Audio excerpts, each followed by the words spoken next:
So in the last couple of lectures, we looked at a case where we could solve the field equations exactly, find a solution, and that was the case of the static isotropic metric where Schwarzschild found this solution, right? And the solution depended on this function a of r, right, which was equal to b to the minus 1 of r, and which was 1 over 1 minus 2 mg divided by r, right? And so what we're going to discuss today instead is an approximation by which we write the metric as some background, which in fact will be flat, plus a perturbation, and then work out what the equations are for that perturbation. The reason for that, of course, is that there's not many cases where you can find an exact solution to the field equations. So you need to find some sort of approximation, and a reasonable approximation to do is one where you assume that the field somehow is weak, right? And in fact, we have used this idea that the field could be treated as weak already when we discussed, for example, orbits, right? Because in the end, when we calculated the precession of perihelion Mercury, we actually took this function and expanded it out, right? So this is equal to plus 1 plus 2 mg divided by r, right, plus dot, dot, dot, right? And so when you do this expansion, in the cases that we looked at, you get the correct answer, right? Because the correction then from higher order terms is very small, right? So we are going in this lecture to develop this weak field expansion systematically, right? Which means that we are now going to write the metric g mu nu of x as eta mu nu, right? Plus some perturbation, which is h mu nu of x, which is supposed to be small in some sense, right? Supposed to be small. Now, when we expand the metric in this way, of course, we could expand about some background metric, which is not necessarily flat, right? So this one's flat, is the flat metric. So it's a metric that is just ones and minus one along the diagonal. But it is certainly possible also to consider a metric which has some curvature as a background, right? So you could do that as well. And then if you do that, then this eta mu nu would be some sort of background metric, which we would call g tilde mu nu. And that, of course, would depend on x, right? And so you can do the same expansion, right? But we want to keep things simple. And as a result, we are going to just expand around the flat metric, because if we do so, then it is easy, fairly easy to work out what comes out of it, right? But that, of course, is not the most general case, right? So then the other issue is, of course, what do we mean when we say that the field is weak, right? That the h is small, right? Well, we have seen already in this case, right? We have an example of it for the Schwarzschild solution. We can look at an explicit form of the metric, and in that case, we can make a statement of what it means to be weak, right? So here, weak field means essentially that mg divided by c squared r is much smaller than 1, right? This is small, right? And so that means that we have, of course, another regime, which is the regime of strong gravity, right? The regime of strong gravity is one where this condition is not met, right? Is one where this condition is not met.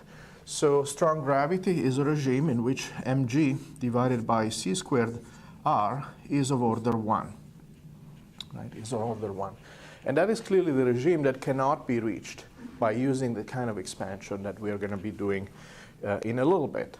And well, you might think that such a regime does not occur very frequently, but in fact, it is easy to see that there are a number of astrophysical situations where, in fact, we have precisely this kind of relationship, and in which case, of course, the weak field expansion does not work, is not particularly useful, right? So the regime of strong gravity is a regime where the mass is large, right? So whenever you have a large mass, you have to be concerned about gravity getting strong. And of course, at the same time, the relevant length scale, right, the r being small, right? So whenever you have a massive object that has a relatively small size, a small dimension, then you will be in a regime of strong gravity, and therefore the weak field expansion is most likely not particularly useful. Nevertheless, it could be a starting point to try to understand what is going on, right, but it's not necessarily reliable, right? The other thing perhaps that is useful to point out at this point is that if you look at the weak field expansion, you're expanding in this small field, and the small field in this case, of course, is this 2mg/r correction, right? And so we have, in the case of the Schwarzschild solution, we have in fact a case where this infinite series has been resummed. So the weak field limit would just give the first term, but there are infinitely many terms, right? Because the actual answer is its geometric series is 1 minus that, right? And so just by looking at the first term, you would not be able to tell that actually this function is singular, right? Because of this singularity.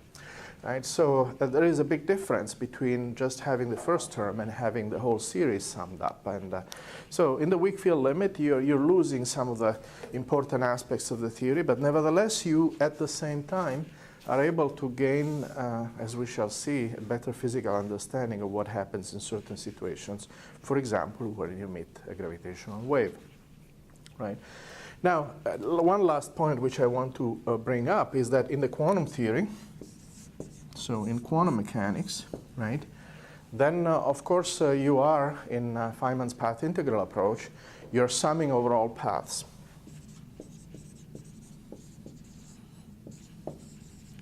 And in this case, it means summing over all h mu nus, right, because you're going to do a functional integral over the gravitational field. And when you do a gravitational a functional integral, then basically the dh mu nu is going to be integrated between minus infinity and plus infinity, right? Because that is one of the characteristics of the quantum theory, that you have fluctuations and that those fluctuations have to be integrated over. And so basically, in the case of a quantum theory, you're never in the weak field limit. In the quantum field, in the quantum treatment, you cannot restrict yourself to the weak field limit in general, because the fluctuations will be there, and there is no way to constrain those fluctuations to be small, right? This is something that we do not have in the classical treatment, because in the classical treatment we have a way of controlling those fluctuations by looking at specific physical situations where the fluctuation is small because of, for example, an argument of this type, right? But quantum mechanically, that does not go through, and so in the quantum mechanics case, we cannot do this kind of approximations very easily without running into very serious trouble. So let's now look back at the field equations. So we start out with the field equations, which is r mu nu minus a half g mu nu times r is equal to minus 8 pi g t mu nu, right? And for the time being, we will take the cosmological constant to be 0. It will simplify things a little bit, and we can always go back and add that at a later stage. So we want to develop everything in a power series in the H, right? So the leading term is the flat metric, and of course, when you take any derivative of the flat metric, you're going to get 0. Right? So if we look at the Riemann tensor is something like a derivative of affine connection minus some other derivatives of the affine connection plus gamma gamma minus gamma gamma terms, right? And the gamma in turn, of course, is, right? I'm not talking about the scalar curvature here. I'm talking about the full Riemann tensor, right, with all its indices. And the affine connection itself is 1/2 times g to the minus 1 times dg plus dg minus dg, right, again with some suitable combination of indices. And so we need to expand all these things out by setting, right, by setting essentially g is equal to, well, the flat metric, right, which is like an identity, plus the h, right? And so, well, the derivatives of flat metric, of course, are 0, so the affine connection starts out as h, derivative of h, right? And so then we have to sit down and do all these things and work out what the weak field limit is. Nevertheless, these terms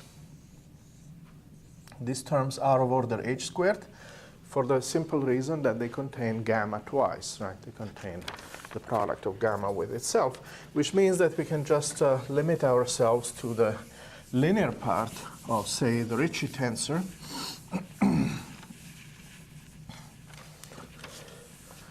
So we only need the linear part of the Ricci tensor for what we'll be talking about. So linear part of Ricci, right? And so that is going to be R mu nu is equal to d by dx nu. There's quite a bit of algebra that's going to come up today. It's kind of unavoidable, and we'll just have to go through this, and then when we get some answer, we can just start stare at it for a little bit. So derivative with respect to x nu of gamma lambda lambda mu, right, minus the derivative with respect to x nu, gamma lambda mu nu, and then plus terms which are order h squared, right? So this is the part that we need to work out. And the gamma lambda itself, gamma lambda mu nu, as advertised, contains a part which is linear in h, which is of the following form, the 1/2 in front. The g to the minus 1 here, we can expand that just to lowest order will give us the eta only, because the next term is going to be of order h, which multiplied by these terms, which are also of order h, is going to give us terms of order h squared, which we neglect. So we just need the flat metric in front. So we need just the eta lambda rho, right? And then times the derivative with respect to x mu of h rho nu plus the derivative with respect to x nu of h rho mu, and then the remaining term, which is the derivative with respect to x rho of h mu nu, right, close parenthesis. Right, and so that goes in there, and it goes in there, right? And that is what we need. So plus terms which are order h squared, right? Plus terms which are order h squared, right? So now, because the background metric is the flat metric, we can just raise and lower indices using the eta. So to this order,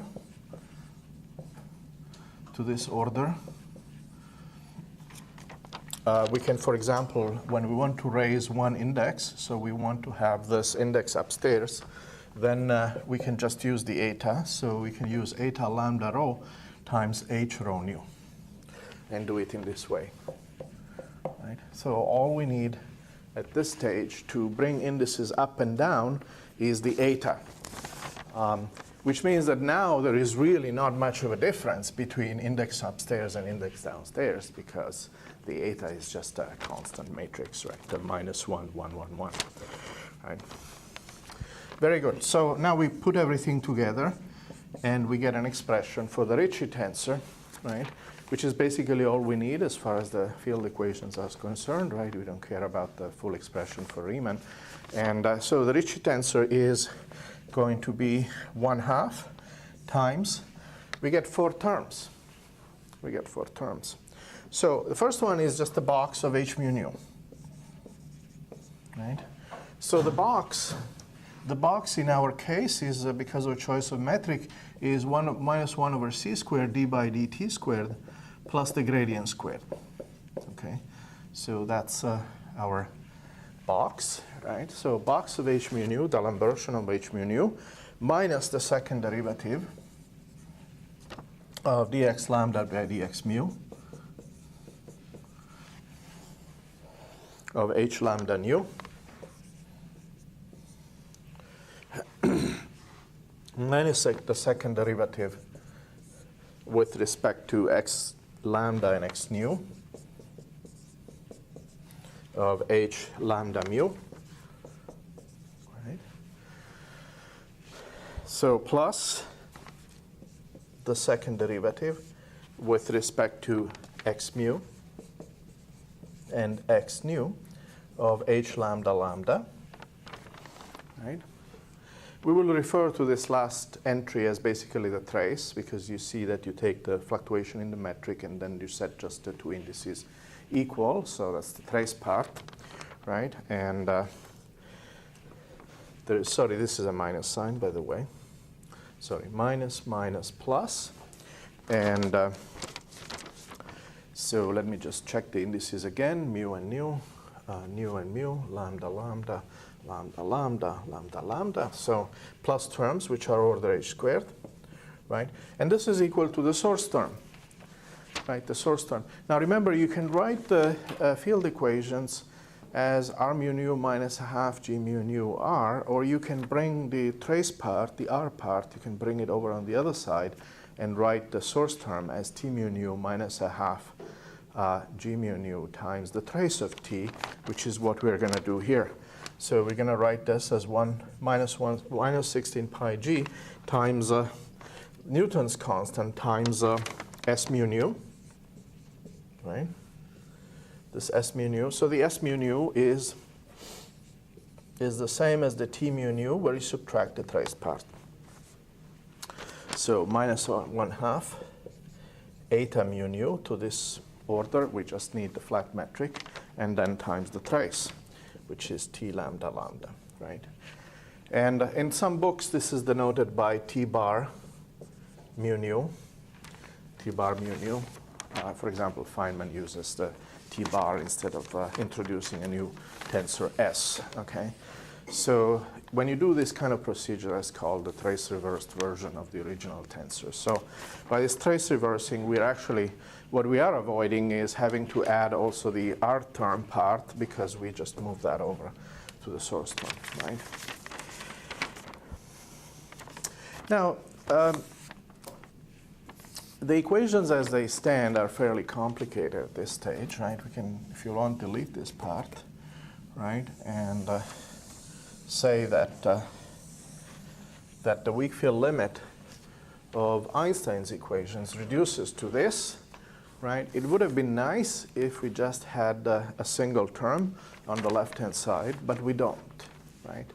So we definitely have some sort of a source term on the right-hand side, but on this side we have 4 terms.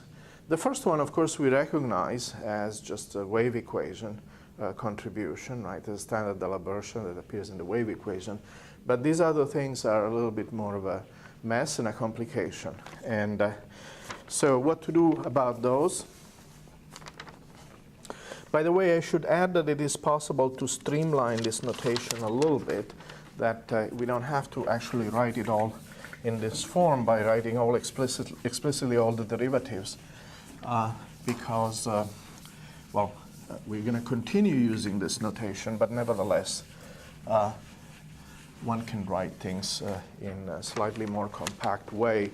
So, for example, this term here, as an example, we can write that as d lambda d mu h lambda nu. We can write it by just having the derivative written in this form instead of writing explicitly the d by dx symbol. So nevertheless, we'll kind of stick to this notation for a little bit. So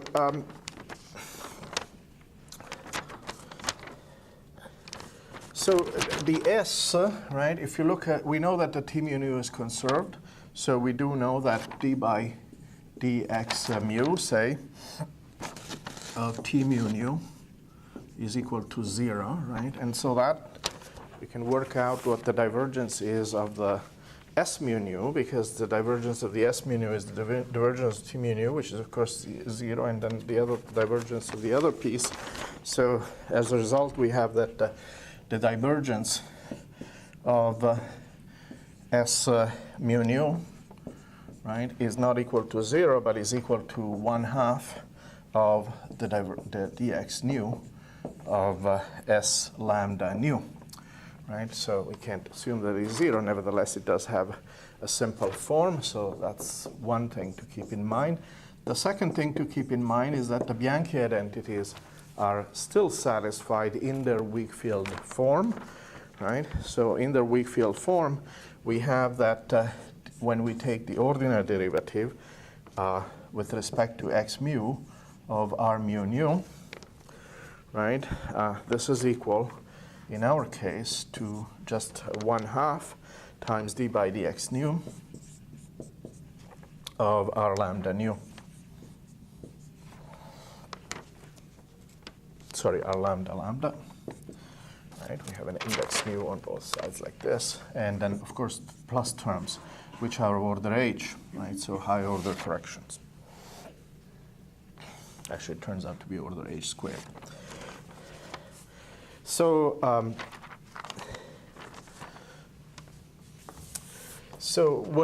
what to do next? Well, the third item, of course, is what happens to general coordinate invariance. So what happens to general coordinate invariance in this formulation where we no longer have the original metric, but we just have the h mu nu, right? So there's going to be some property of the h mu nu that is a remnant of the general coordinate invariance of the original theory, right? So that means that we are going to write out what general coordinate invariance means when we have a metric that is just a deformation of the flat metric. Right? So let's do that. Right? So general coordinate invariance means, well, in the original form, of course, it means that g prime mu nu transforms in a way that involves some derivatives, right? So dx prime mu by dx and dx prime nu by dx, and say with lambda and rho, and this is then g lambda and rho, right? It transforms according to the product of these things, right? Except that in our case, this quantity here is eta mu nu. Remember, this is the inverse metric. It has the indices upstairs. So as a result, this is eta mu nu minus h prime mu nu, right? And now we're going to write the coordinate transformation as an infinitesimal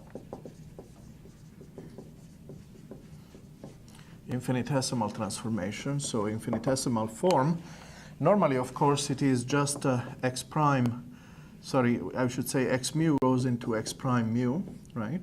But here we're going to write the infinitesimal form, which is that x mu goes into x prime mu, which is going to be equal to the original x mu plus, right? Everything is a small change, so it's a small modification of the flat metric as far as the g mu nu is concerned, and it's a small deformation of the coordinates as far as the x is concerned. So we're going to write this as plus some epsilon mu of x, where this is again small, right? This is a small coordinate change. Right, so we think of an initial coordinate system which looks like that, right? And now we do a slight deformation of that. So a slight deformation of our coordinates. Well, that slight deformation, of course, depends on the point you're at. So it's done everywhere, but it's small, right? So, well, that means that now we can insert the derivative of x prime with respect to x is going to give us this epsilon, right, plus a term which is just a Kronecker delta, right? So this becomes the Kronecker delta part, delta mu lambda, right, plus this epsilon function, and because it depends on x, this is not 0, so we get the epsilon mu by the x lambda, right, and that goes in there, right? And well, same thing for this other piece, right? That becomes delta mu nu rho. Right? The indices are different, but otherwise it's the same form. Delta nu rho plus the derivative of epsilon nu with respect to x rho, right? And well, finally, for this part, for this metric out here, well, that's again the metric is going to be our g mu nu minus h mu nu, right? So as a result, we have now the leading term, of course, cancels out between this thing and all the ones that we have here. So the leading term cancels out, and so what we have is just an h prime mu nu, which is related by, so it's the same as h mu nu, and then plus the terms which are of order epsilon. And the terms of order epsilon in this case are, because of the appearance of the minus sign here, are negative. So we get minus d epsilon mu. And so with one derivative, right, the derivative with respect to x lambda, right, that's that term right there.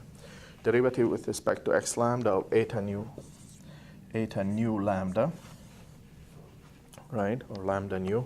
That's right, is lambda nu. Right? And then the second term, which is the other cross term involving that derivative there, so plus the derivative with respect to epsilon nu of dx lambda, or dx rho, we can call it any way we want because it's summed over, so times eta rho mu. Okay. Well, this looks still slightly messy, but the reason why it looks messy is because we still have the etas in there, right? So let's just lower these indices. If you lower the indices, then you get rid of the eta, right? So it is just simply h prime mu nu is equal to h mu nu minus d epsilon mu by dx nu minus d epsilon nu by dx mu. Right, and plus terms which are of order h squared, but which we don't care about. Right, so that's the transformation property. Again, let me check the indices: mu nu, mu, nu, nu, mu. So that's the transformation properties of the metric in the weak field limit. Right, so in the weak field limit, this is how it transforms. So you can see that in fact it is not too complicated to remember. And as soon as you stare at this result, of course, it looks familiar. Right? It looks familiar because it is similar to what we have in electromagnetism, right? Because in electromagnetism, we have a prime mu is equal to a mu, right, plus a derivative, right, d mu of some function chi, right? And that function chi is just a gauge transformation function, right?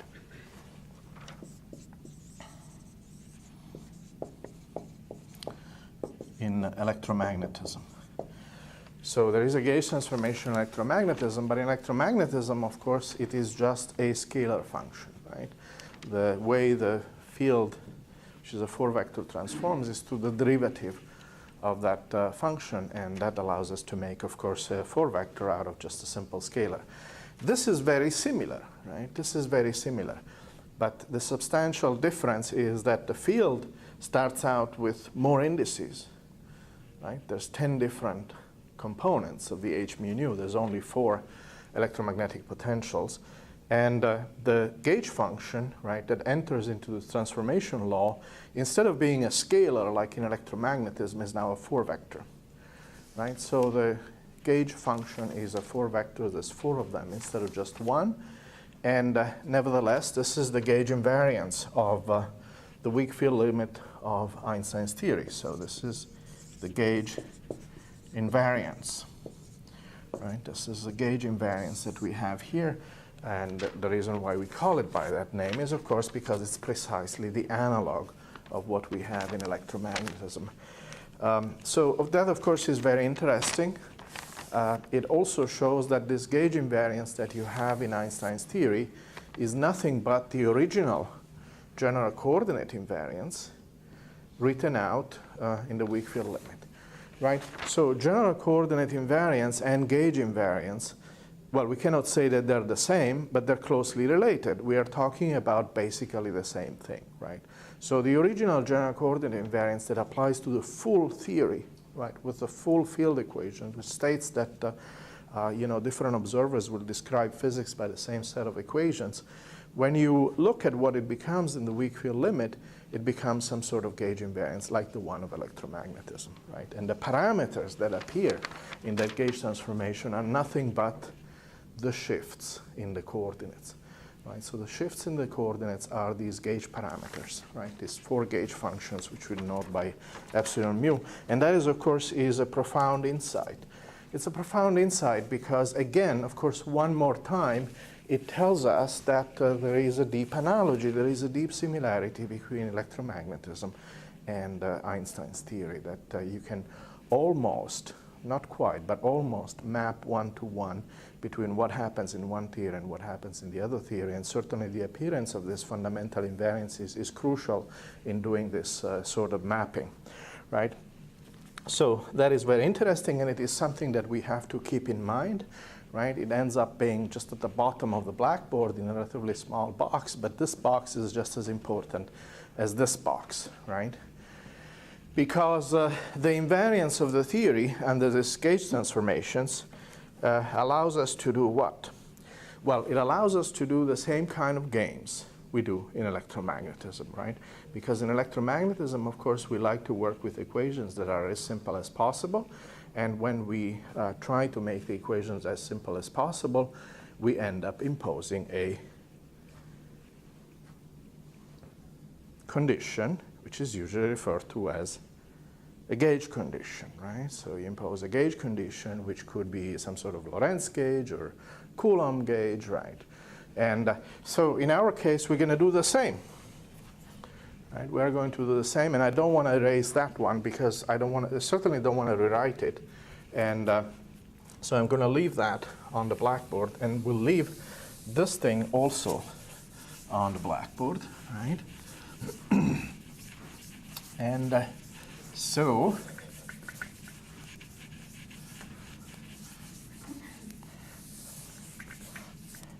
right, so in electromagnetism, right, we have A prime mu is equal to A mu plus, say, d mu chi, right?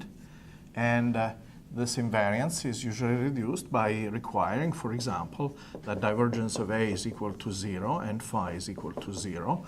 Or we can impose something like this Landau gauge that A mu is equal to 0. So we have a number of different choices on what kind of gauge condition we want to impose in electromagnetism. And as I said, we're going to play the same game here, right? And so the gauge condition we're going to impose is precisely this harmonic gauge condition, right? So harmonic gauge.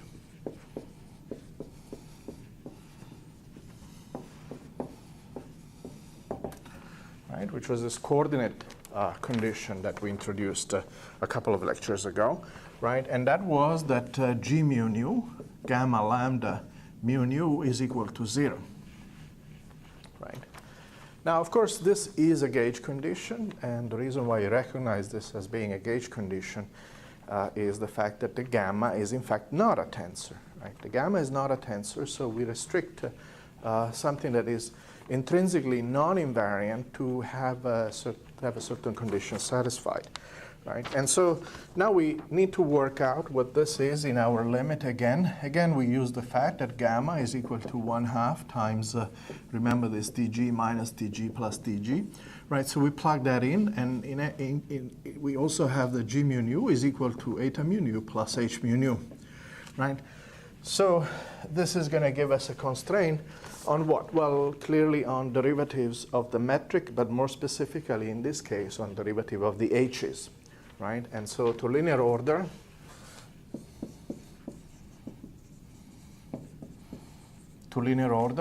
that is the leading term, is that we just get that d by dx mu. So in principle we have 3 terms, but 2 of them are, sorry, this should be a plus, of course, and this should be a minus. So the first 2 terms give the same contribution, and then the remaining third one is something different. So we get d by dx mu, h mu nu, minus 1/2, so that's the last term, is d by dx nu times h lambda lambda is equal to 0. Right? So plus terms which are order h squared. Right? So the harmonic gauge condition does not tell us, right? It is not of the type d mu h mu nu is equal to 0. It is not of that form. It is of the form that some divergence is equal to a divergence of the trace, right? And there is this factor of 1/2. And so you wonder, well, why did anybody come up with something like this, and why not choose a different type of gauge condition? Well, there is a very simple reason for that, and that is that this condition makes precisely these 3 terms go to 0. leave that to you as an exercise to show that. And in fact, again, we see the trace part as being the last term, right? So this is a trace part like what we have here. And the 1/2 is just right to accommodate for the fact that here there is only one trace term, but there are two terms that do not involve the trace that have the h mu nu. And so the relative sign is what appears there and is what leads to that cancellation. And so that, of course, is the reason why this harmonic gauge condition is so popular, right? The harmonic gauge condition is so popular because as a result of this, we just have that box h mu nu. So all of this and all of that is 0 in the harmonic gauge, right? And so what we're just left over is minus 16 pi g times s mu nu. So minus 16 pi g times s mu nu. Right? Minus 16 pi g times s mu nu, right? So we can, in fact, now write something that looks a lot like electromagnetism, right? Let me remind you that in electromagnetism, you have that box, a mu for a suitable gauge is equal to minus j mu, right? You can write it in this form. So here we have the same thing, that we have been able to get rid of various other annoying terms that involve d mu a nu, and just write it in this simple form, right? And so that, of course, has an immediate solution that h mu nu of x, right, is equal to 1 over box times 16 pi g times s mu nu with a minus sign in front, right? So the h mu nu can be written in terms of the inverse of the D'Alembertian. Now, the inverse of the D'Alembertian is usually calculated, well, that, of course, you can look up in Jackson. That is not something that we need to go through here again, because this equation, as far as it stands, is exactly the same that you have in electromagnetism, except that this field has 2 indices instead of 1, but that really doesn't make a whole lot of difference.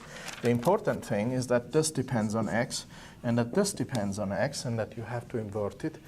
And when you do the inversion of the D'Alembertian, right, you get then, of course, retarded and advanced potentials, right, here, as well as in electromagnetism. And the one that is, of course, relevant for our case is the retarded one. Right, so we need the one that obeys causality, and so that is done by suitably applying boundary conditions. So in this case, we have the same thing, right? So we have that h mu nu, and so we can write it in terms of, so this is a retarded solution, right? The retarded solution is that h mu nu of x and t. So we use the fact that if you want the Fourier transform of 1 over r is 4 pi over k squared, right? You can do that by Fourier transforms very easily, and that gets rid of the pi here when you invert that. And so this is just 4 times g times the integral in d3x prime of the source term, right, the s mu nu, right, of x, evaluated at t minus x prime, right? And then divided by x minus x prime. And so that provides the general solution to this problem, right? X prime here. So as in Jackson, right, with h mu nu of x getting replaced, in Jackson by a mu of x or vector potential, right, with that correspondence, right? Again, the only thing that really matters is that these are functions of x. It doesn't matter how many indices they have. You have to pick the retarded solution, though, and not the advanced one to obey causality. So if I give you an arbitrary distribution of matter, then from that you can calculate what the t mu nu is, and in particular you can calculate the s mu nu by this procedure, and from that you can get the distribution for the gravitational field, right? So there's going to be perhaps, right, some region of space-time where T mu nu of x is different from 0, right? And of course, in that region, also S mu nu of x is different from 0, right? And that needs to be fed into that integral, and then you do the integral, and out comes the gravitational field that you can measure at some distance from it, right? Now, of course, nobody said that this gravitational field has to be time independent, nor does the energy momentum distribution have to be time independent. And so as a result, of course, these fields in general will have a time dependence. And the simplest case, right, to analyze, of course, is one when there are no sources. So if you are in a vacuum,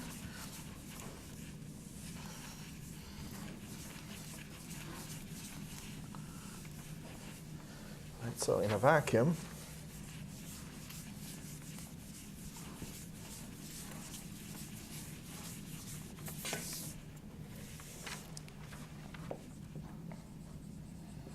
then T mu nu of x is 0, right? So it means you're looking at some region where the T mu nu vanishes. So that could be somewhere out here, right? So in a vacuum, we just have box H mu nu is equal to 0, right? That, of course, is the wave equation. Is the wave equation. Well, of course, it's not the most general wave equation, right? Because we have encountered, for example, in quantum mechanics class, we have encountered the Klein-Gordon equation, right? Which is also a wave equation. So the wave equation we are talking here is a wave equation where the mass is equal to 0, right? So we find in the weak field limit that Einstein's field equations, just in the simplest possible case, which is in the absence of sources in empty space, to leading order in the gravitational field fluctuation, reduced just to the wave equation as for electromagnetism, if you wish, but with a mass which is equal to 0. So that means that gravity is described by some sort of massless particle, which is referred to as the graviton, right, which is the analog of the photon in electromagnetism. Right, so this, if you want, is the wave equation for the graviton. Right? The wave equation for the graviton is given by box H mu nu is equal to 0. And so that's the analog of the Klein-Gordon equation for a particle, a scalar particle that has a finite mass, except that here the mass is 0. Right? And of course, we know that this is not the end of the story, right? Because this is just what you get from lowest order in the weak field expansion. Right? So there's infinitely many terms that we have dropped because we looked at the limit when the fields are weak. And that is, of course, radically different from electromagnetism, right? Because in electromagnetism,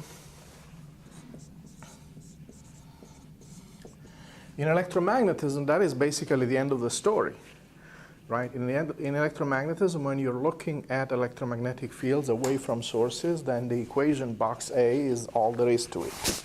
Right? And you can solve that in terms of plane waves, and you have the full answer, right?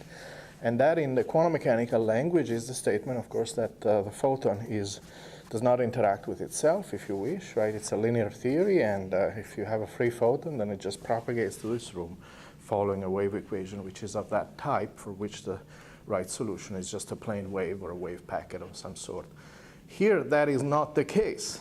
That is not the case, right? Because this is just the leading term in an infinite expansion, because the graviton satisfies this wave equation to lowest order in the field deformation. But of course, there's infinitely many terms, so it will interact with itself, and there's all sorts of nonlinearities which are just kind of go away when the field is weak, right? So nevertheless, we can see that things work out in a way that is very similar to what we have in electromagnetism, right? And we just have to then look at the next corrections and see, you know, how is it that then certain differences come about. In that respect, electromagnetism is very unusual, right? One is very lucky in the case of electromagnetism, because the photon just couples to charges, but the photon itself does not have a charge, so it doesn't couple to itself. So it is a theory that from this perspective is very simple, right? It's very simple. And this theory here that we have is not as simple because the graviton does couple to itself, and there's all sorts of difficulties that one encounters in dealing with that.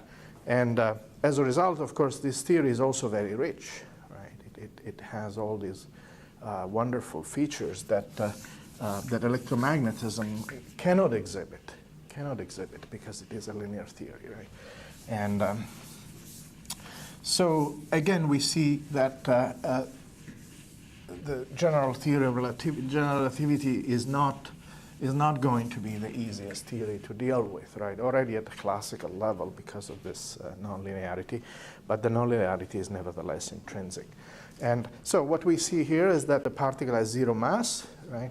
That should not surprise us because we do understand, right, from a quantum mechanical point of view, that if you want to have long-range forces, the particle has to have zero mass, because if it doesn't have zero mass, then you end up with a Yukawa-type potential, and you have a finite range, right? So the finite range is not going to go well with the things that we know about gravity. We expect gravity to have an infinite range. We expect interactions to fall off like 1 over r, and so here we see another reflection of that fact, that we do have indeed a massless particle, which is a good candidate for having long-range forces, right? And so if we had discovered that there was a mass here, then there would have been a problem, and we would have run into some sort of inconsistency, but that is not the case. So at this stage, what you're going to do is you're going to proceed a little bit further along the line of doing this comparison with electromagnetism, right? Because it clearly showed so far, right, that there is some analogy, that you can draw arrows between the two theories in comparing what is happening in one and the other as far as the field equations, as far as the invariance is concerned, and so forth. So we're going to pursue that a little bit more. And so that means we're going to do the same exercise that you do when you look at, in Jackson, at time-dependent fields. That is, you look at plane waves. So we're going to do that here as well. So we look at plane wave solutions, right? Again, a standard exercise also that we do when we deal with wave equations in quantum mechanics. And so here we summarize, right, all we have at this point. We have box h mu nu is equal to the source term, right? But we're going to set the source term equal to 0. We just want to analyze this plane wave by itself. So we have box h mu nu is equal to 0. And the other thing which you cannot drop, which we have to kind of take along with us, is the fact that this simple result was achieved by imposing this harmonic gauge condition, right? So there's going to be also the condition that d by dx mu, d by dx mu of h mu nu, right, is equal minus a half. We can bring it over this side. Minus a half times d by dx nu of h lambda lambda is equal to 0. I need to write in this form. So we have both of those equations to deal with. And so the next step is to write it as a plane wave. So we take h mu nu of x, and we write it as e to the ikx and e to the minus ikx. So here is our first plane wave, e to the ikx, right? Now, a solution to the wave equation is also e to the minus ikx, right? So we're also going to have e to the minus ikx. By the way, this is, of course, the Lorentz dot product, right?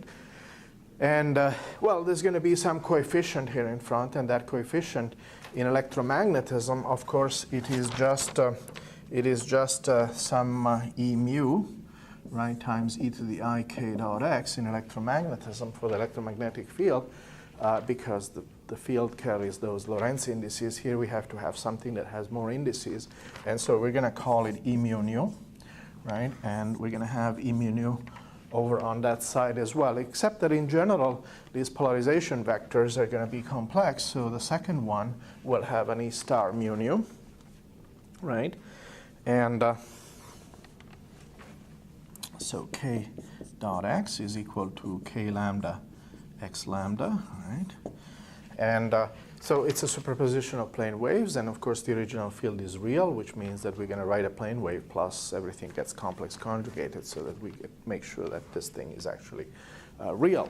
And so that's our plane wave solution. So now we take this expression, right, and this is something that we have done many times by now, both in electromagnetism and also in the quantum mechanics class. You've seen this endless numbers of times, that you take this and you plug it in here, and of course you take derivatives, and the derivative act on the x, and so that brings down the k, and so you just get that k squared is equal to 0. So box h mu nu is equal to 0 just gives us that k squared is equal to 0. So that, of course, we knew already, because normally for a particle that has a finite mass, the k squared is equal to the mass squared of the particle minus the mass squared, depending on what conventions you use. But here the mass is 0, right? So this corresponds to a particle that has a mass equal to 0, right? Again, we knew that by just by looking at the form of the wave equation, which involves the D'Alembert only. Right? But we also have the gauge condition, right? So we have the gauge condition as well. And so the harmonic gauge condition, so let me write it again over on this side. So we have that k mu is equal to 0. So that's from the wave equation, which is, if you want, is equation 1. And equation number 2 tells us something that is by the way, it is obvious that this polarization, so let me write this polarization vector. And it's actually a tensor in this case. So there's a polarization tensor that appears, which is independent of x, of course, right? It's just a number. And so the second condition tells us that the k mu times the e mu nu minus 1/2 k nu times e mu mu is equal to 0. Right? So the polarization tensor has to satisfy this constraint as well, according to the harmonic gauge condition. Right?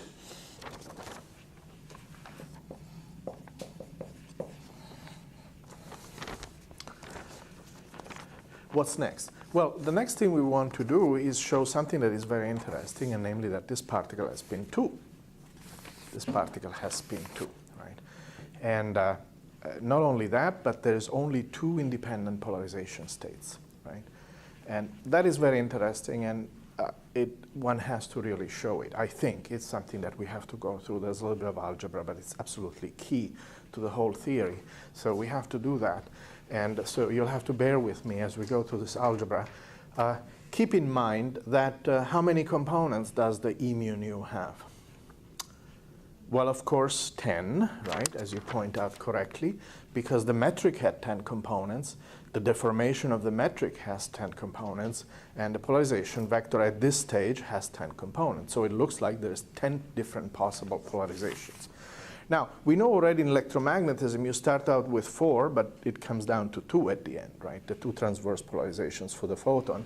So here we want to find how many independent polarization states there are for a graviton, right? And so that requires that we go through patiently through a little bit of algebra.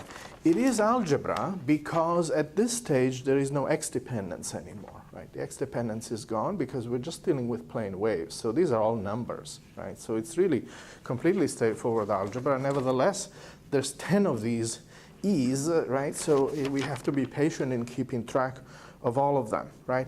Now, the thing that is going to play an important role is what is left over of general coordinate invariance, which is this gauge invariance, right? So we're going to write that out again, right? And so if you want, that might be equation number 3. And now the coordinate invariance has to do with, so remember that what is left over, so we wrote x prime mu is equal to x mu plus epsilon mu of x, right? That was general coordinate invariance, right? And so that made the metric or the h transformed in a certain way. And there's 4 of these parameters, and they depend on x. So we need to bring those epsilon functions in, right? And the epsilon should not be confused with the e. Okay, the epsilon has to do with general coordinate invariance. Now, to bring it into this picture, we need to Fourier transform it so that we have an epsilon mu, which is just a number, right? So we're going to write epsilon mu of x also as a plane wave. going to write that also as a plane wave, which just like we did the other quantities here. And so we're going to write it as some amplitude, which is I epsilon mu. This amplitude, we're going to use the same name, right? But this one is now a number. It's now a number times a plane wave, namely times e to the kx. Right? And so, and of course, there's a dot product here. Let me make sure that we see that, right? And so that's just like what we're doing there, plus the complex conjugate, right? Well, we have chosen to put an I in front here because it will simplify the equations in a little bit. Otherwise, we'll have to drag an I along all the time. So I'm going to put an I here. The second term has to be the complex conjugate of the first one because, again, this is real because it's a deformation in the coordinate. So it's going to be minus I epsilon mu star, right, e to the minus I k dot x, right? So it's another rewriting of a function in terms of its expression in k-space, right?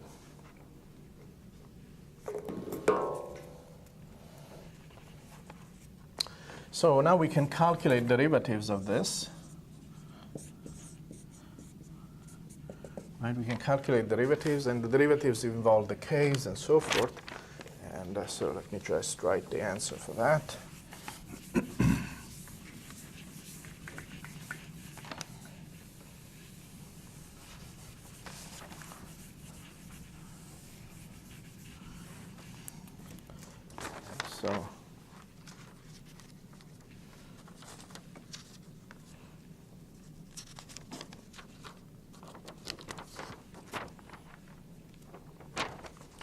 So now we look at the transformation law, which is h prime mu nu is equal to h mu nu plus d mu epsilon nu plus d nu epsilon mu, right? And we plug in Fourier transforms for everything, right? So Fourier transforms for everything gives us that, right, k-space, gives us that h prime mu nu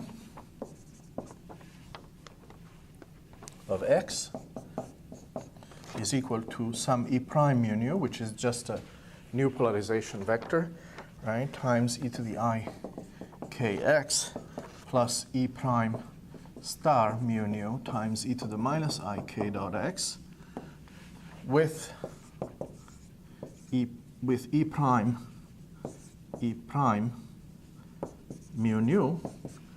So how does that transform? Well, it transforms where the derivatives are replaced by ik, but because we had the coefficient here to be complex, there is no I, there's just a k. So e prime mu nu is equal to e mu nu plus k mu epsilon nu plus k nu epsilon mu. So that is what's left over of the gauge invariance.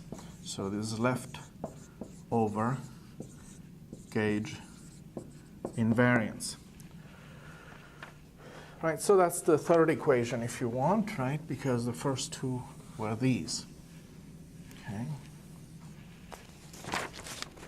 So again, to recap, we have rewritten for a simple plane wave, which is just the simplest setup we can have, just a simple single wave, not a wave packet, just a single wave.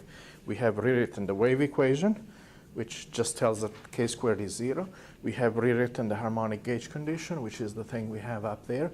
And we have also rewritten the way the field transforms under these gauge transformations, which in momentum space or k space is just a simple term that has to be added to the polarization tensor E mu nu, right?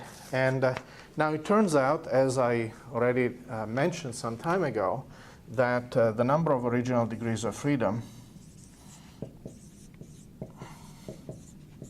well, was 10.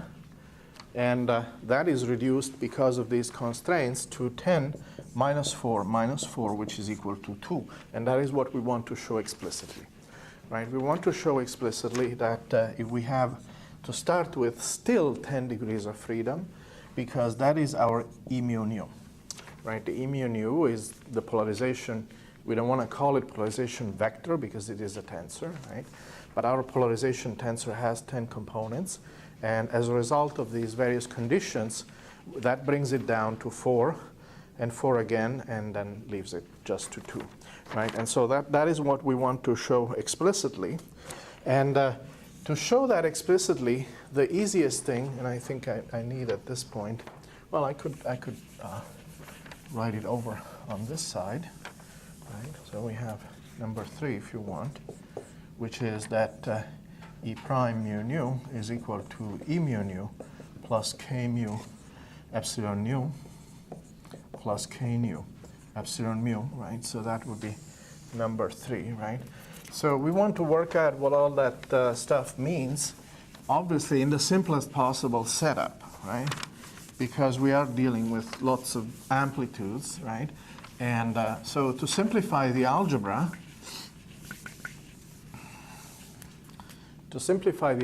we're going to take the simplest possible plane wave, which is one that goes in the z direction, right? So we choose coordinate system to work out what happens. And so we're going to take K1 equal to K2 is equal to 0. K1 equal K2 is equal to 0. And then K3 and K0 is equal to some K, right, which is positive. Is equal to some. So this is a wave along z-axis, right? Or what we denote in this case is the 3-axis, right? Along the z-axis. And of course, k squared is 0, and that is satisfied by this choice, right? So we have a nice plane wave moving in this direction, right? Which is the 3 direction.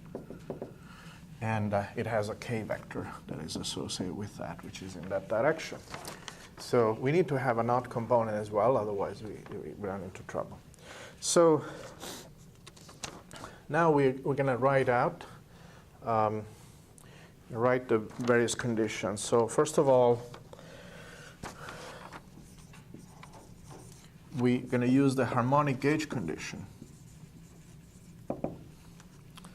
So that's the first thing we're going to write out in components with this choice of coordinate system, right? So that's this one, right? And that's easy to do because, of course, 2 of the components of k are 0, so you just have to look at the ones that survive for the k0 and the k3, right? And so we have E31. And by the way, the k appears everywhere, right? So the k, but the magnitude of the k is just k, so that's going to drop out from the equation because you have the k on both sides, and whatever equation is not identically satisfied. So we get E31 plus E01 is equal to E32 plus E02 is equal to 0, right? So as I said, they're all proportional to k, and the k you just factor out. And that's one of them. Remember, we have different choices here because this index nu, right, can take on 4 values, 0, 1, 2, and 3. This is a free index. This one's summed over, but that one's free. So that's 2 of the equations, and there's 2 more. So we have E33 plus E03 is equal to minus E03 plus E00, sorry, minus E00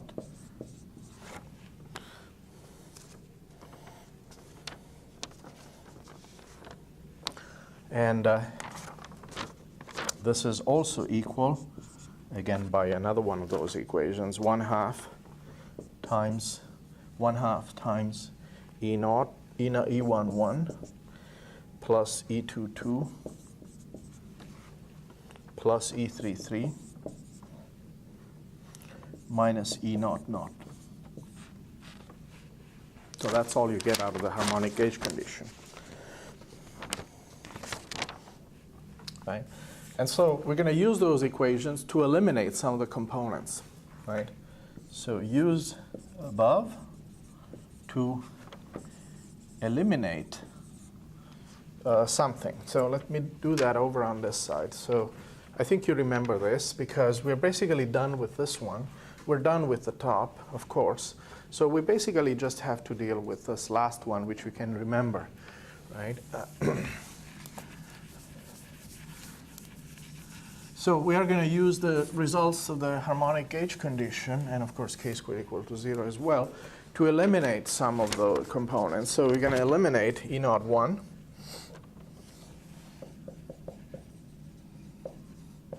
All the E naught I we're going to eliminate, and E22 as well. Right? There's lots of, so there's an E naught 3, there is E naught 1, there is E naught 2, right? And there is an E22 here. So explicitly that means that E naught 1 is equal to minus E31, right? Well, that's of course from here. Right? This is equal to 0, so we can write E naught 1 in terms of E31, right? And similar equation, so E naught 2, same thing, right? You can read it out from over there, is minus E32. Right? And E naught 3 from the second equation is minus a half times E33 plus E naught naught. And finally, E22 is equal to minus E11. Okay? So those components are gone. Those components are gone. Naught 1, naught 3, naught 2, and 2 are gone. So now we need to focus on the remaining ones. And to focus on the remaining ones, right, so we can actually erase this as well.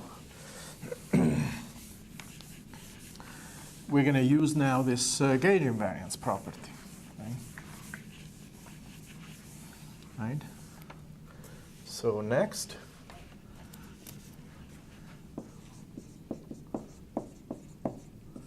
so use this gauge invariance, which is E prime mu nu is equal to E mu nu. Right, plus, well, I can write out k mu epsilon nu plus k nu epsilon mu, right? Use this gauge invariance property to see how the remaining components transform. Right? Well, the remaining components are what is not listed here. So, for example, E11, right? E22 is gone, but E11 is still there. Right? So E11 prime is equal to E11. So this one doesn't change under that. Right? Doesn't change. E prime 1, 2 also doesn't change.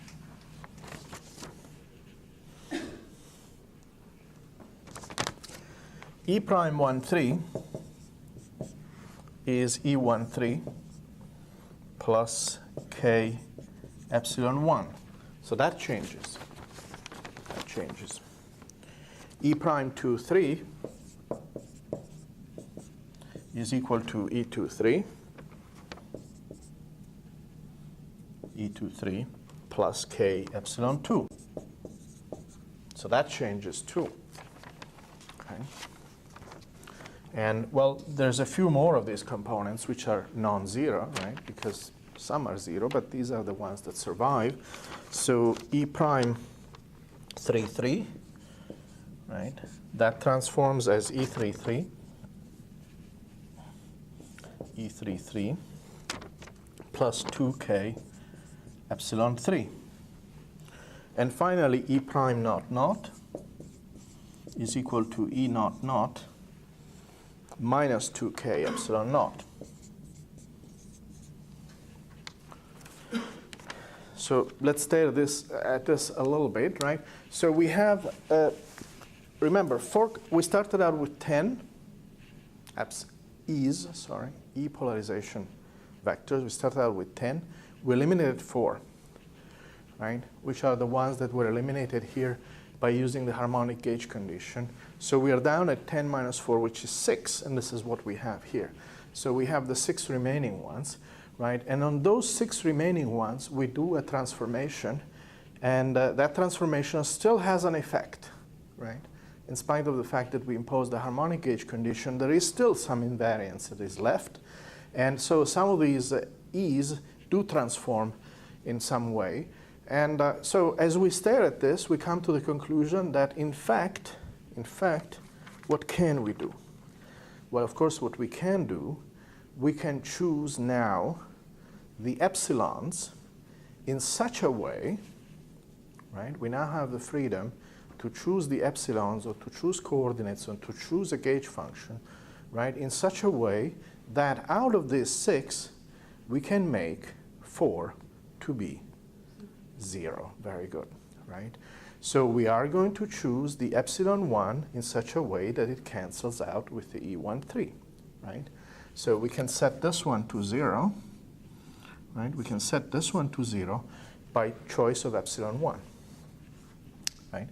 We can set this one also to 0 by the choice of epsilon 2, right? Epsilon 2 is going to be 2 minus E23 divided by k. And we can do the same with this one. We can set that to 0 as well. Why can we do that? Well, of course, you can see that the epsilons that appear in those 4, they're all different. They're all different. There is an epsilon 1, an epsilon 2, an epsilon naught, and an epsilon 3. So we can adjust all 4 components of the epsilon so that all of these 4 are 0, right? So by choice of the epsilon mu, right? So by the choice of epsilon mu, which is this gauge parameter or gauge function originally, right? Here is just a number. We can choose that to make those things vanish. And at the same time, we recognize that 2 components are unchanged, right? So they're going to stay the same. They're not going to be affected by this choice. And so we come to the conclusion that there's only two independent polarization. Well, again, it's not a vector, but it's a tensor, right? Or should I say 2 independent polarization components? Only, right? 2 independent polarization components only. If we look at the plane waves, it is just entirely straightforward algebra that is the case. And which are those components? Well, they're right here. They're right here. Right? And of course, it has to do with the polarizations that are perpendicular, transverse to the direction of propagation, right? Because the wave was chosen to propagate in the z direction, in the 3 direction, right? And these polarizations are, of course, like in electromagnetism, they are in the 1-2 direction, right? And so those are the only ones that are left over. So now we can do the following additional exercise, right? And the additional exercise involves, again, the use of quantum mechanics. And that is to find what the spin is of this quantum mechanical particle that satisfies this wave equation, right? So spin of graviton.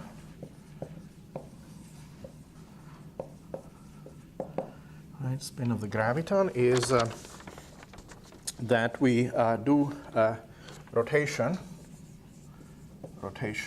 so do rotation about which axis? Well, of course, the axis of propagation, so they can rotate the polarization vectors or components among each other. So the rotation about the z or 3 axis, right? And once you choose the z-axis, the remaining spatial axes are just x and y, so it's just a rotation in a plane, right? It's just a rotation on a plane. So that means that that rotation is r11, which is cosine of theta. This has nothing to do with the curvature, it's just a rotation matrix. And r12 is equal to the sine of theta, right? And r01 is equal to minus sine theta. Sorry, r12, the naught is, of course, not there. r21 and r22 is equal to the cosine of theta again. And the 3 and naught components are unchanged. We do a rotation in 4-dimensional space, but it has a submatrix which depends on theta. And so if you want, you can draw this as our k, and we're doing a rotation about this axis. So the remaining components are just 1 or 0, right? So R33 is equal to R naught naught is equal to 1, and all other R's are 0, right? So we take just a rotation about the z-axis.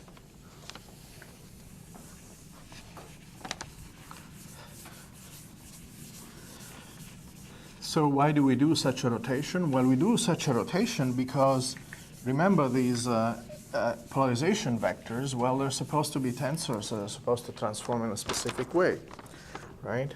So E prime mu nu is supposed to transform like an object that has two indices, right? We're basically dealing with just special relativity in this case, right? And in fact, this is a Lorentz transformation, except it's a very simple one where you just have a spatial rotation.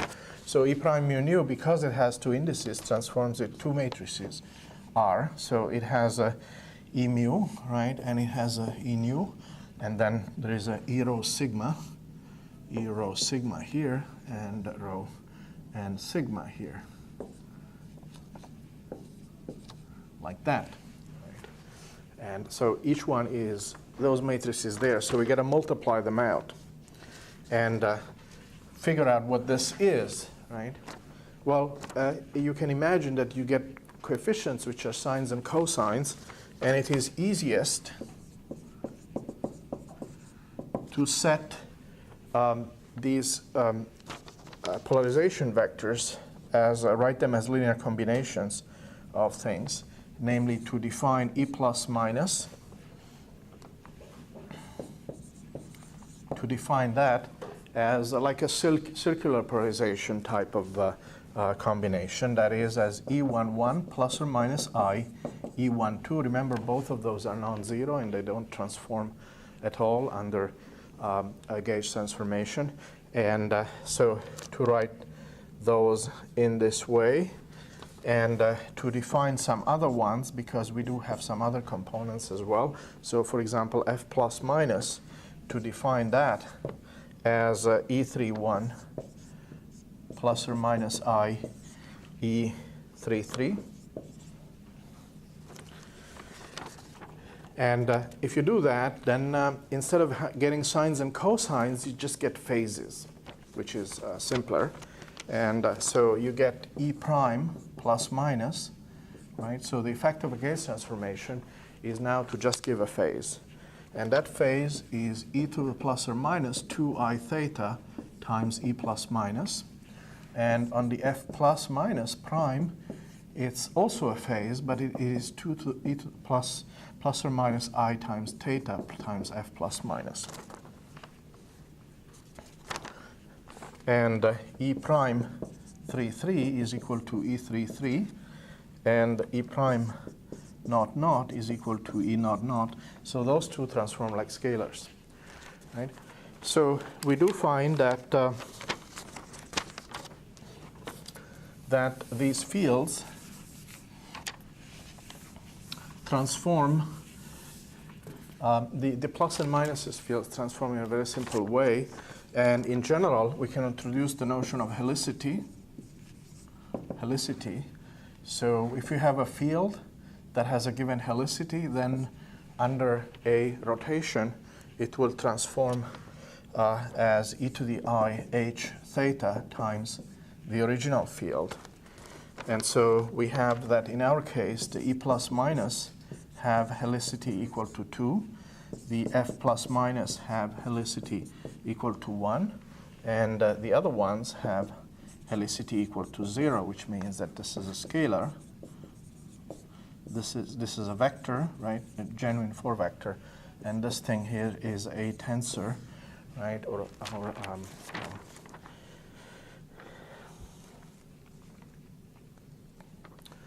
is a tensor. Now, if we go back, though, at what kind of fields we had to start with, remember that the F plus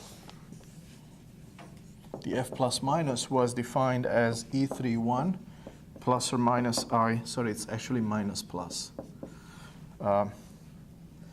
I32. Well, those were exactly the ones that we could pick to be 0, right? they were the ones that could be picked to be 0. So these amplitudes are 0. And these amplitudes are also 0. Both the spin 0 and the spin 1 amplitudes can be taken to be 0. So you might think initially that the original gravitational field, the h mu nu, contains spin 0, spin 1, and spin 2.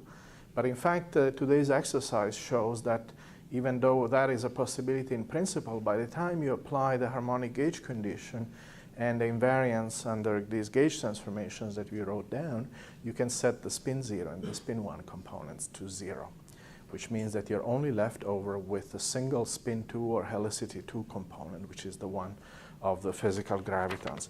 So we're pretty much out of time. So the conclusion that we come today is that if you look at the weak field limit, you actually learn some very interesting things. You learn that the graviton satisfies a wave equation, that gravitational wave satisfies a certain wave equation that corresponds to a massless particle. Not only that, out of the 10 components of that field, only 2 are physical. And they correspond to transverse polarization vectors, right? And those polarization vectors are very much like the ones in electromagnetism, right? You only can have this transverse polarization when it propagates in the z direction, and that the particle that is associated with it is spin 2, and no other spin appears. It's purely spin 2, and it only has 2 helicity states, which means that the spin is either aligned with the momentum or the k vector, or it is anti-aligned, just like for the photon. There's only a right and a left circularly polarized photon and nothing else. And here we have the same thing. There's only 2 polarization states which are possible. And so next time we're going to draw what those polarization states look like so that we can make a comparison with electromagnetism. And any questions or comments? Yeah, what's yes. the interpretation of the helicity? I didn't get that. Helicity is a spin. So the interpretation of the helicity is that it is the projection of the angular momentum along the direction of propagation, right? The photon has 2 helicity states. So as you can see that already there, that there is a helicity, right? And so the neutrino also has the same story, right? It's one of the things that we discussed in class. But it only has always opposite. Yeah, so it can either, so if it's propagating this way, it can either spin this way or it spins that way, right? And those are the 2 helicity states. Okay. Now, the interesting, and so the graviton has the same story. It either spins that way or it spins that way. So you only have 2 circularly polarized states which are allowed. And now, what is, of course, kind of surprising, we discussed this in the quantum mechanics class, is that if the photon has indeed spin 1, then you would expect that the z component, or the projection of the spin along some arbitrary direction, there would be three values, right? You could have z equal 1, -1, and 0. But that is not allowed for a particle that moves at the speed of light. So if the particle is massless, then you can show that actually the spin projections that are possible are only 2, which is either along or aligned or anti-aligned with the direction of propagation. And so that happens to be the case not only for the photon, but also for the graviton. So only 2 possibilities exist. And we have shown that explicitly, right? So in this case, you can see exactly where it is coming from. And there is no discussion about it, except, of course, it's in the weak field limit. But it's a derivation that you only have 2 degrees of freedom. And so, yes. A helicity of 1 would mean what? It only spins this way. Right, and the other helicity is that it spins that way, right? So it's exactly like the photon, right? It's exactly like the photon, but the difference is, of course, that the magnitude of the spin is different. The magnitude of the spin, in the case of a photon, is 1. Here it's 2. So it's a different particle. It does have spin 2. Right? It does not have spin 1. That's a profound difference, right? And so nevertheless, the polarization vector structure is similar. We will see, though, in the next lecture that the kind of polarization states that you have for a spin 2 particle, they correspond to shear waves, right? So there is a little bit of a difference on how this polarization works and acts. It is in the form of shear waves and not in terms of polarization vectors, which is what you have for electromagnetism. You just have a vector which, if the wave is going this way, is either polarized this way or that way, at least for linear polarizations, right? And so here it's a shear wave. And so that we need to discuss. We're going to talk about that next time. Yes. Any other question? What about beyond the weak field limit? Are there any general results that? Beyond the weak field limit, things should not change, right? Because now, if we look at it from the experience of quantum mechanics, we have a wave equation, and first look at the propagation of the particle on its own, and then when you go beyond the weak field limit, what happens is the particle interacts with itself. That's not going to change the spin structure, is it? I mean, this particle has spin 2, and then it self-interacts. So from the point of view of quantum mechanics, we don't expect this result to be modified in a significant way, except, of course, that it will interact with itself. We're well familiar with particles that interact with each other. Of course, there's already some interaction in electrodynamics, but even more so in gauge theories, where all these gauge bosons interact with each other. That is not going to change the spin. That doesn't change the spin here either, right? Yeah. But the graviton probably won't obey that simple wave equation. The graviton, well, it self-interacts. So, of course, in the end, there's all sorts of nonlinear terms, right? But that's the nature of the animal. The nature of the animal is that a graviton, as it propagates to this room, carries energy and momentum, and therefore will interact with itself. So it's a nonlinear theory because of the fact that it couples to energy and not just to charge like the photon. So, yeah, we just have to live with that. And, of course, that makes the theory particularly fascinating, right? I mean, these nonlinearities, you can view them from different perspectives. On the one hand, you can perceive them as a big nuisance, right? Because it makes everything so much more complicated.